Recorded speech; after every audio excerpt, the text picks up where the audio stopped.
Now, to get into another layer of how to form a powerhouse notary business, we have to hit these 5 steps here. First, we're going to talk about cash flow of your business. You got to think about your business as a business, and you need to think about it. Where's the cash coming from? How's it flowing through your business? What type of profit you have? How you are marketing your customer, where your customer can pay you. If you're running a general notary work business, it's important for you to know about cash flow, how to touch your customer. Let me give you an example. When you go to the store, even a general store, even a convenience store, they say, how you want to pay for that? Cash, credit, sometimes even check. As a notary entrepreneur in your community, it's important in 2021 to be able to accept multiple payment sources like Venmo, check, cash, PayPal, barter system, whatever. It's important to have that understanding of how the general community can pay you for your services and have that available for them. So you got to know how your cash flow is how your cash flow affects your business, which goes into the next point of debt management.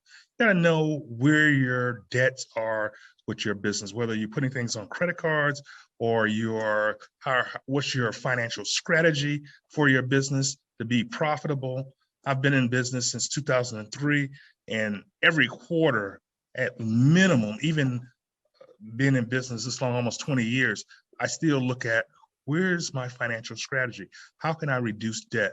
I don't want to pay any interest. I want to earn interest. How can I do a better job at eliminating my risks, mitigating my risks, and bringing in a profit? So I always look at that, and that's how you should look at it. And there's a lot of, and it starts with setting up a budget. You got to know how your cash flow is. So you need to have a budget of how much is coming in, how much is going out.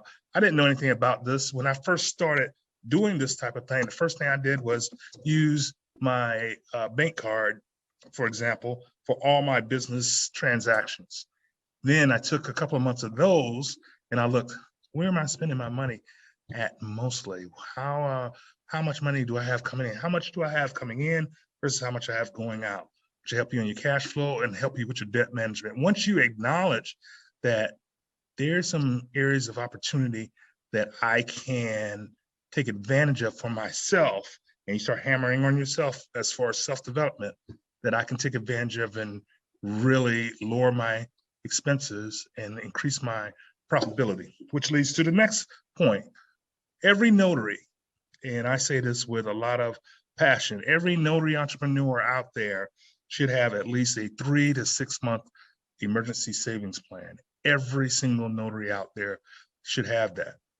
When you get those first 2 points, cash flow, debt management, under control, you should have or strive to have a 3 to 6 month savings plan out there. Now, when I started, I was the same way. I can't say 3 to 6 months savings. I got too much month at the end of my money. I can't save that money.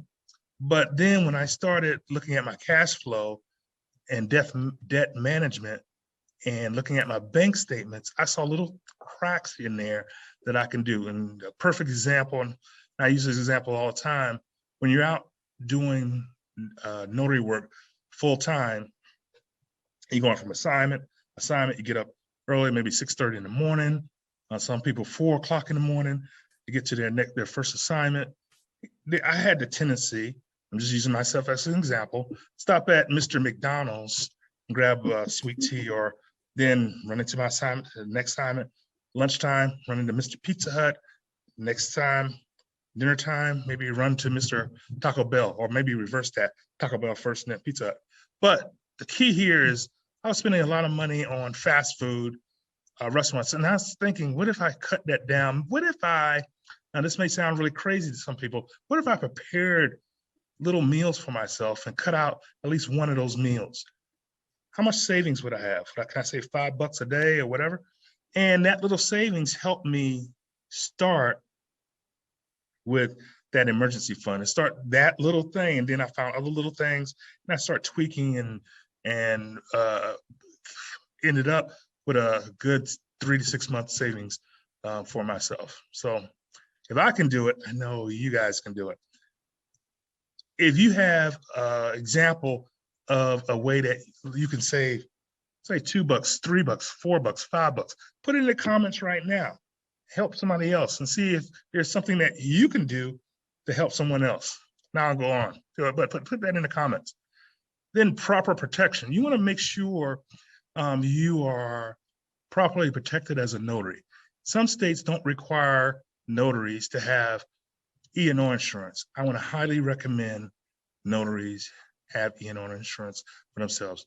A lot of states require notaries to have bonds. Bonds protect the public. E&O insurance protects the notary. So you want to have proper protection for yourself.